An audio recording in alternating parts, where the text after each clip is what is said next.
Dreams in the dust. Dreams in the dust. The sun baked the earth until it cracked like the skin of the elders who sat outside their huts, whispering old tales into the heavy air. In the small village of Ekunma, dreams were rare, and those who dared to dream often found themselves crushed beneath the weight of dusty poverty. Amala was born into that dust, a slip of a girl with big, searching eyes and hair that curled tight against the heat. Her world was simple. A one-room mud house with a roof patched together with worn-out tin and palm leaves, a mother who worked the fields from sunrise to sunset, and a father whose ghost lingered in stories but not in life. Her mother, Mama Ifoma, was a woman forged from iron and tenderness. Life had carved hard lines into her face, but her voice remained soft, like the lullabies she sang to Amala under the open sky. "Dream, my daughter," Mama would whisper at night, her calloused hands stroking Amala's hair. "Even if this ground turns to fire beneath our feet, you must dream. That is how we will live beyond the dust." But dreaming was not easy when your stomach growled louder than the crickets, and the only shoes you owned were memories of shoes. Amala walked barefoot to the village school, her feet hardened by the hot, rocky paths. The school was a crumbling structure, 3 walls and a blackboard that had more cracks than the village roads. Still, it was a place where words danced on pages and opened windows to worlds Amala could only imagine. She loved to learn. Numbers, letters, stories of faraway lands where children had more books than they could carry. They filled her soul with light. Mama Ifoma saw this light and guarded it fiercely, even as the world around them tried to snuff it out. When drought came, it came like a thief in the night, stealing the crops and leaving the fields cracked and empty. Food became scarce. Some families fled to the city, others simply faded away, their names lost to the desert wind. But Mama Ifoma stayed. "We will not run," she said, her voice as steady as the ancient baobab tree at the center of the village. "Our roots are here. And your future, my child, it must be watered with patience." Many nights, Amala went to bed with only a thin broth in her belly. Yet each morning, she woke with a fierce determination burning in her chest. She would become someone, a teacher, a doctor, a woman whose name meant more than the dust she was born into. One evening, after a particularly brutal day in the fields, Mama Ifoma called Amala to her side. Her skin glistened with sweat and her shoulders sagged under invisible weights, but her eyes were alive with a strange fire. "I have something for you," she said, reaching beneath her faded wrapper. She pulled out a small, worn pouch and emptied it into Amala's hands. Out tumbled a handful of golden bangles, dulled by time but still beautiful. "These were my mother's," Mama whispered. "And her mother's before her. I saved them for your dowry. But now, they will pay for your school." Amala's heart clenched so tightly she could not breathe. "Mama, no. Your mother's, your grandmother's, they are sacred." "You are sacred," Mama said, cupping Amala's face in her rough hands. "A future without chains is worth more than gold. These bangles will buy your school fees for the next year. Promise me you will not waste this." Tears burned Amala's eyes as she nodded. She felt the weight of those bangles in her hands, not just the metal, but the generations of sacrifice, the centuries of hope. That night, under a bruised purple sky, Amala lay awake and listened to her mother's breathing, heavy, tired, but still strong.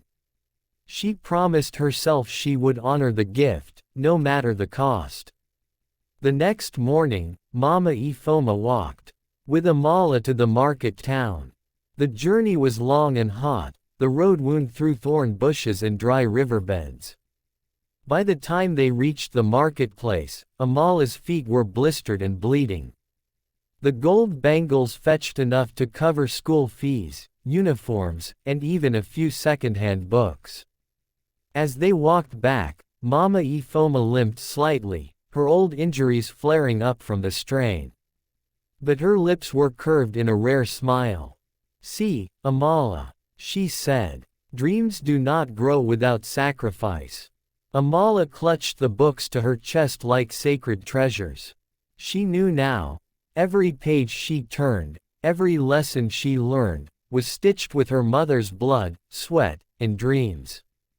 And she would not fail. As the months rolled on, Amala grew not just in body but in mind and spirit. She excelled at school, often staying late to help the younger children who struggled with their letters. Her teachers spoke in hushed tones about the girl from Ekunma who might one day leave the village dust behind. But at home, things grew harder. Mama Ifoma's body began to betray her, a cough that would not leave, bones that ached without reason, a weariness that sleep could not cure. One night, as Amala read by candlelight, she heard her mother gasping in the next room. She rushed to her side, but Mama only smiled weakly. "Do not fear, my daughter," she whispered. "This body is tired, but my soul, it dances because of you." Amala wept silently into her mother's lap, feeling the first cold winds of a sorrow she could not yet name. Outside, the stars blinked down, ancient and indifferent. Inside, a young girl's dreams clung desperately to the fading light of a mother's love. And thus, amidst the dust and the darkness, a seed was sown, a seed watered with tears, sacrifice, and unbreakable hope. The price of sacrifice. The season of harmattan came, bringing with it the dusty winds that painted the village sky in muted shades of gray.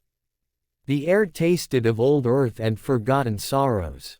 Amala, clutching her newly bought second-hand books against her chest, walked each morning to the village school through the shifting sands, her mind filled with hope, her heart burdened with a silent fear. Mama Ifoma's cough grew worse with the changing weather.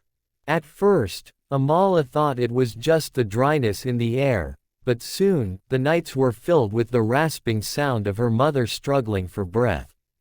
Still, Mama smiled through it all, waving Amala off to school each day with the same bright encouragement, even as her body betrayed her spirit.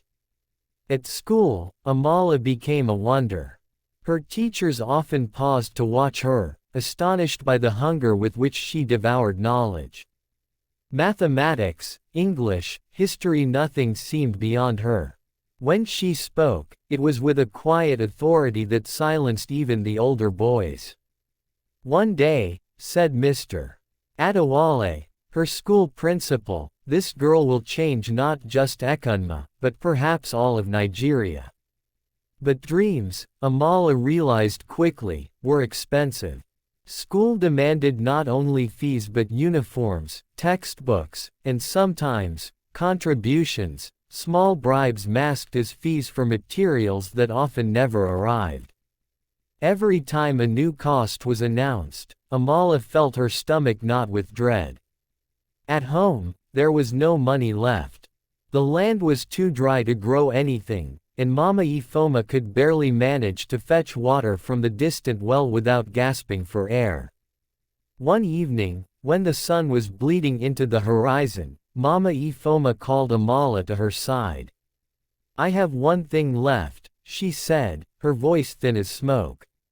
She opened an old woven basket, pulling out a vibrant piece of cloth, a traditional Aso oak wrap, shimmering with reds and golds. It had belonged to Mama's own wedding day. "I will sell this," Mama said simply. Amala clutched the cloth, her heart breaking. "Mama, no. It's the last beautiful thing you own." "You are the most beautiful thing I own," Mama said, pressing the cloth into Amala's arms. "Your future will be my pride. Not this cloth, not memories." The next day, Mama Ifoma walked to the market, her steps slow but determined. She returned hours later, her pockets lighter but her eyes shining with victory. The money would cover the upcoming term, just enough.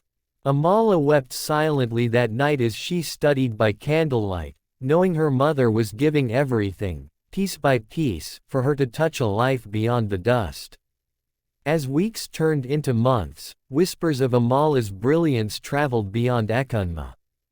One day, a visitor came to the school, a government official in polished shoes, a man who looked entirely out of place in their worn, crumbling classroom.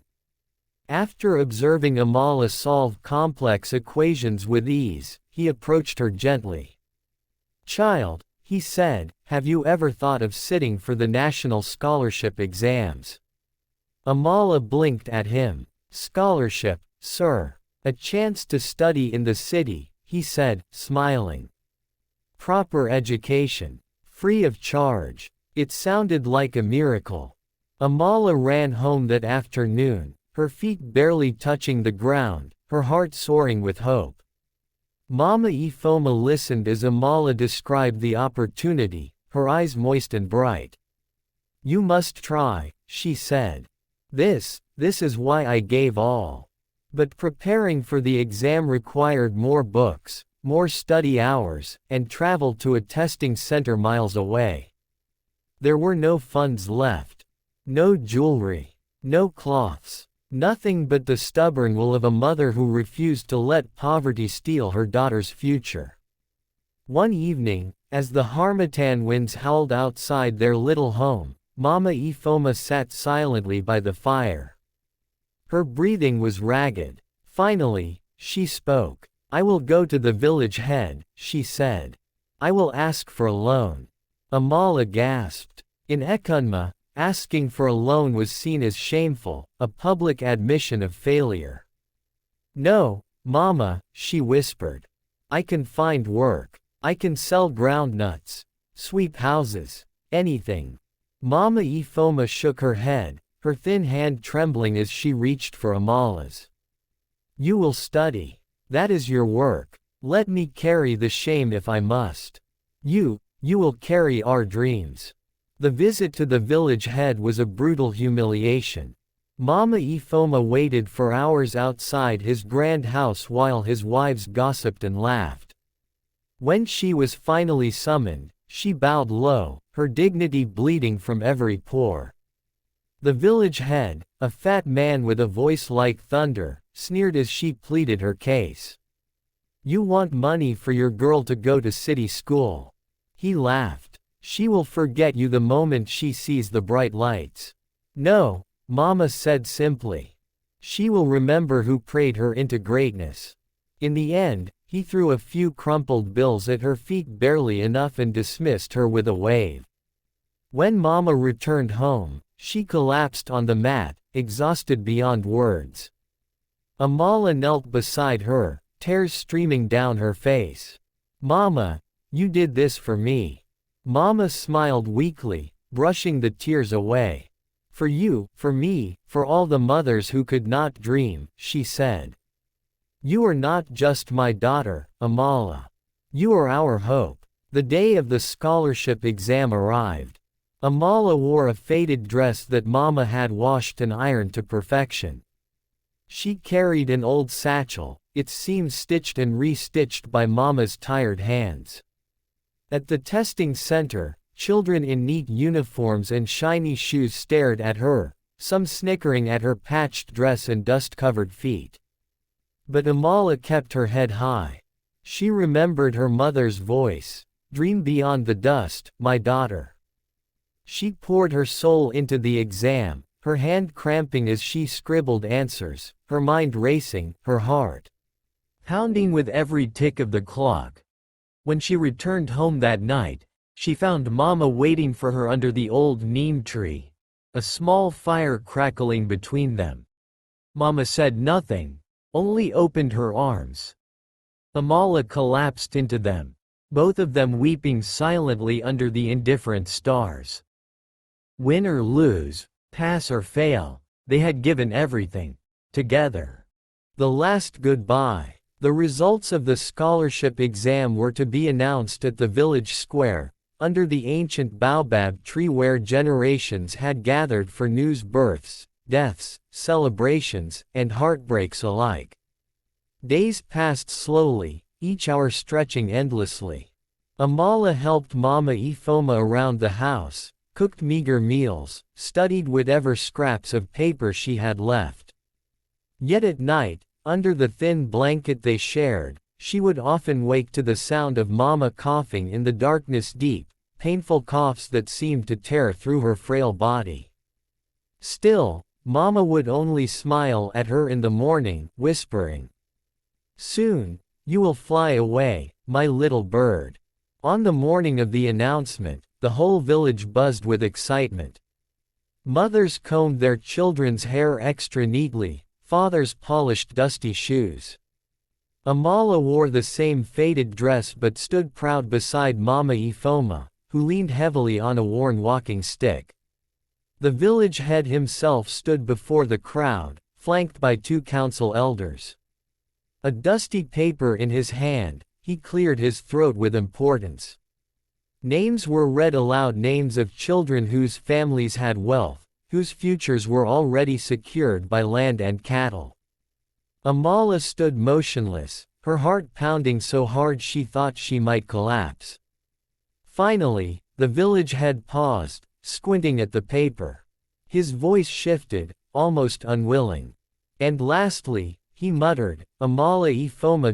Top scorer." The crowd gasped. Some clapped half-heartedly. Others exchanged skeptical glances. A girl from nothing, the daughter of a widow, to represent Ekunma in the city. Mama Ifoma didn't wait for permission. She threw her arms around Amala and wept openly, her frail body shaking with joy and relief.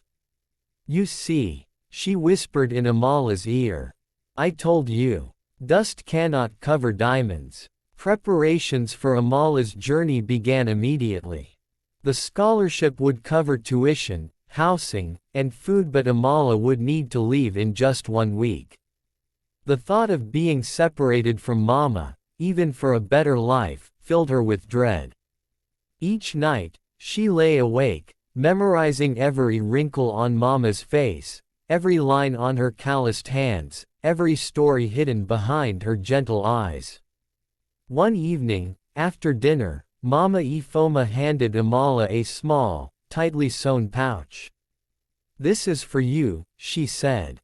Inside are prayers. And something else. Amala opened it carefully and found inside a tiny, hand-carved wooden pendant in the shape of a dove, their family symbol of hope. "Wherever you go," Mama said, her voice breaking, "carry our spirit with you." Amala clutched the pendant tightly against her chest, feeling the weight of generations it carried. The night before her departure, a terrible storm rolled over Ekunma.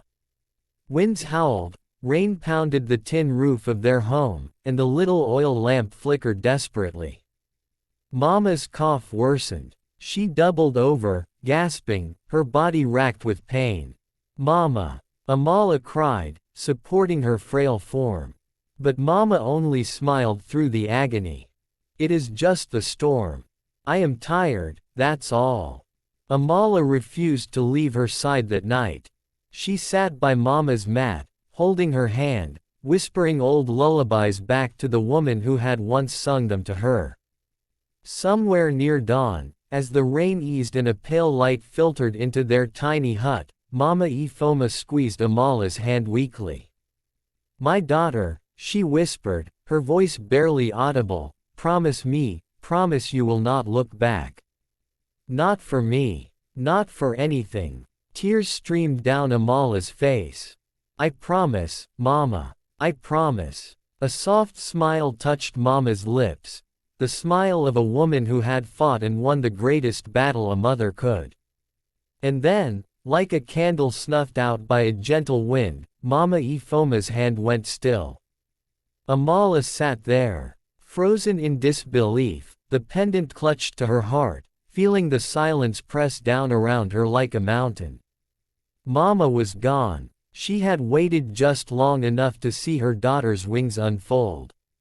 The village buried Mama Ifoma the next day under the old neem tree, her grave marked by a simple cross made from 2 sticks bound with twine. Amala stood beside the grave, alone, her face streaked with silent tears, the pendant heavy against her chest. The scholarship representative came later that afternoon, a dusty car waiting to take her away to a new life. As she climbed into the vehicle, Amala looked back just once at the little hut, the neem tree, the grave, and the dusty fields of her childhood. She whispered into the dry, humming air, "Thank you, Mama. I will make you proud." And then, as the car rattled away toward the horizon, she turned her face forward. Toward the city. Toward the unknown. Toward the dream her mother had paid for with everything. The rise of Amala. The city was a universe of noise and color, a whirlwind of people moving with urgent purpose. For a girl from Ekunma, it was overwhelming at first. The towering buildings, the endless streams of cars, the glittering shops she dared not enter. But Amala carried something more powerful than fear. She carried Mama Ifoma's dreams stitched into her very soul.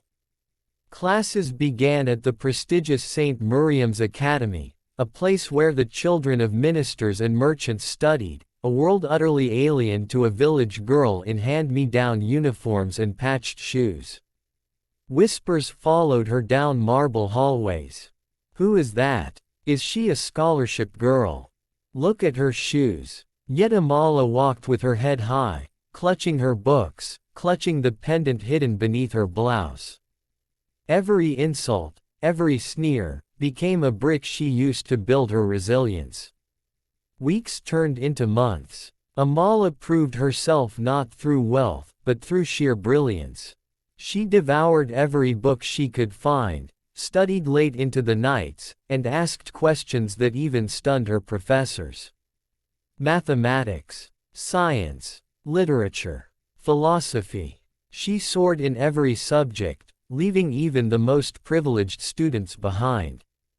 But life outside the classroom was harder. There were nights she cried silently into her pillow, missing Mama's soft songs, missing the warm, familiar scent of Ekunma's dusty fields.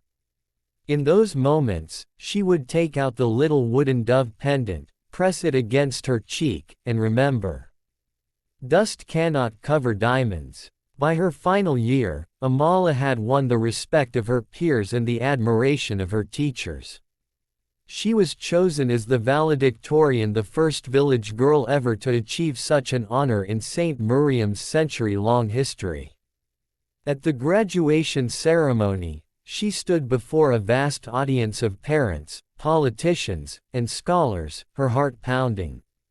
She wore a simple white dress, and around her neck hung the little wooden pendant.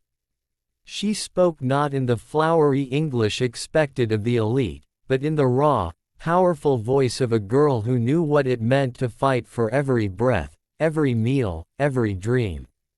"I stand before you," she said, "not because I had wealth. Not because I had power.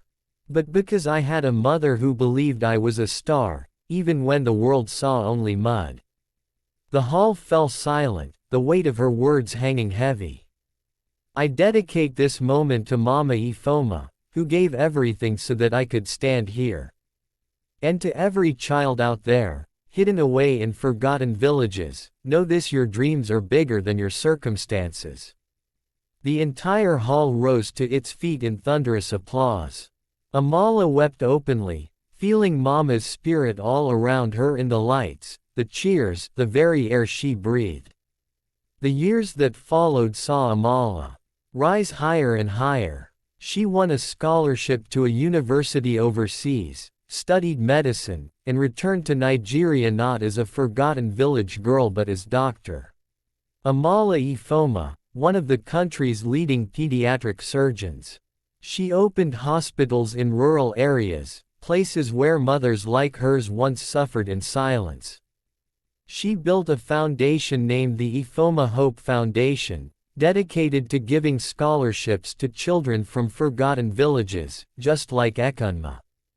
Every year, she visited Mama's grave under the neem tree, laying fresh white lilies and whispering, "I kept my promise, Mama. I did not look back. I carried you with me." And when the children of Ekunma laughed freely in their new classrooms, when sick babies were healed in shining clinics, when little girls clutched books instead of hunger, Amala knew. Mama Ifoma was smiling somewhere, proud, her spirit soaring alongside her daughters. The village that had once seen only dust now glittered with 1,000 little stars, and at the center of it all stood Amala, a living testament to the power of love, sacrifice, and an unbreakable dream. The end.